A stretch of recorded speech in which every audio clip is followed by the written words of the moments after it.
ക്രിസ്മസും പുതുവത്സരവും ആഘോഷിക്കാനായി വയനാട്ടിലേക്ക് സഞ്ചാരികളുടെ പ്രവാഹം.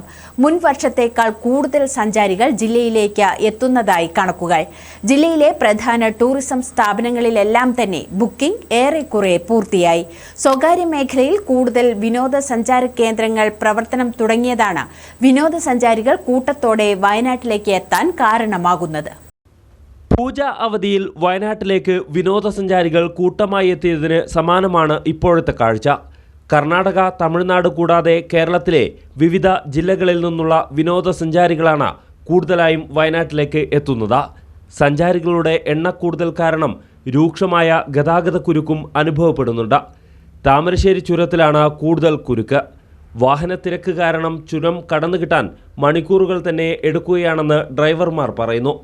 ഇതിനിടയിലാണ് വാഹനങ്ങൾ അപകടത്തിൽപ്പെടുന്നതും യന്ത്രത്തകരാറിനെ തുടർന്ന് കുടുങ്ങുന്നതും പ്രതിസന്ധി രൂക്ഷമാക്കുന്നത്. വൈത്തിരിയിലും മേപ്പാടിയിലുമായി സ്വകാര്യ മേഖലയിൽ പുതിയ വിനോദസഞ്ചാര കേന്ദ്രങ്ങൾ തുറന്നതാണ് ഇത്തവണ കൂടുതൽ സഞ്ചാരികളെ ജില്ലയിലേക്ക് ആകർഷിക്കാൻ കാരണമായത്. ഈ മാസം 31 വരെ ജില്ലയിലെ പ്രധാനപ്പെട്ട ടൂറിസം കേന്ദ്രങ്ങളിലെല്ലാം ബുക്കിംഗ് പൂർത്തിയായിട്ടുണ്ട്. News bureau, Kalpetta.